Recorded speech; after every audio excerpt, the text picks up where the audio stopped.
gratitude, that's one thing I struggle with daily. I make a list. I try to read it every morning. But I have to remind myself, hey, it's not what I'm missing out on and the things that I want in my life right now, but it's what I have to be thankful for what I have right now, where I'm at, that I'm not where I was. Obviously I'm not where I want to be, but I have to be grateful for everything I have. Because if you're grateful for your blessings that you have now, your blessings are going to be compounded, right? God's not going to give you more if you feel like you're too busy or the things aren't going your way. He's not going to continue to bless you. I mean, he can, but he's going to say, hey, if you're not grateful for what you have, why am I going to give you more? And the thing is, the more you're grateful, the more joy comes from your heart, the more happiness is around you, because joy and fear and anxiety and all that, they can't live together. It's it's no yin and yang. It's one or the other. And that's one thing you have to remember. For me, like I said, I like to write a list. I like to know what's going on. The power of the word's really important. It'll take you a while if you write down everything that you're truly grateful for. Even if I don't know you, I could probably list 50 things right off the bat, that you're able to walk, you're able to breathe, you're able to see, you're able to hear, you're able to talk. Most of us have food. We know where our next meal is coming from. If you're watching this, you probably have a computer or a phone. These are all truly great blessings. You probably have a bed that you go to every night. You have people probably love you. At least if maybe not that love you, but at least pick up the phone and listen to you and talk to you and help you out.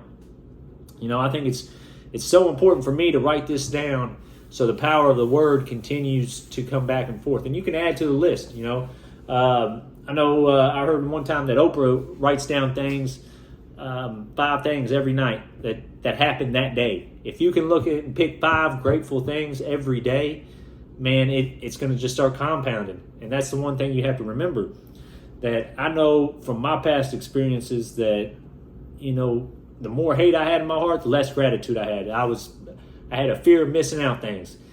And now if I look back and I actually look at everything that I'm truly grateful for, even in my daily life here, and sometimes I fall back into the old ways of thinking. It's not something that's permanent. That's why if you write it down, if you read it every morning, if you look at the things that you're truly grateful for and remind yourself, your whole positive mindset's going to change, right? And if your positive mindset changes, your whole life changes. And then you can, the more grateful you are, the more blessings you can give to other people. And like I said, it's going to come back compounded. And the more blessings you're going to receive. And your life's going to continue to grow and continue to get better. And the big thing with gratitude is that you're being truly grateful, right? I'm truly grateful I get to wake up every morning. I'm truly grateful for my family, my friends, the people that reach out to me, the people that I can reach out to, when I need advice and I have certain things going on in my life. The old saying is the attitude of gratitude. If you're truly grateful for what you have, more things are coming your way.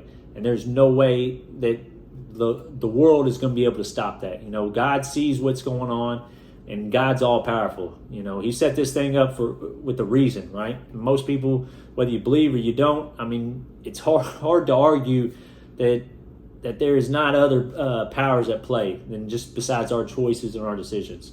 Now those play into it, and God's watching those too. But you have to remember, hey, the attitude of gratitude, if I have my mind right, if I'm truly grateful for everything that's going on, He's going to see that and say, oh, if Mason's truly grateful for these things, let's sprinkle in some more things and the things that I want out of my life, that the things I see happening in my future. It all comes back to, the law of vibration and the law of attraction, that, hey, if I'm truly grateful and I'm thinking about all the positive things instead of, oh, I missed out on this or I made a mistake here. And trust me, I've made plenty of mistakes. However, that if I'm looking at the good things and I'll learn those lessons from the past, right? That's the key. And I'm grateful for everything that's going on. God's going to see that and He's going to continually bless me, right? So that's one big thing that you have to take away. Go ahead, start writing down everything you're grateful for. Start reading it every morning. Read it every night if you have to. Write down 5 things you're grateful for every day. These things are going to continue to help, because once you get your mind right, everything else will continue to grow. you'll start seeing radical changes in your life. It's crazy how things can change so fast. You know, the old saying is you're one decision away from having a totally different life. And that's true. So keep your mind right, keep your head up, have a great week. We'll see you soon.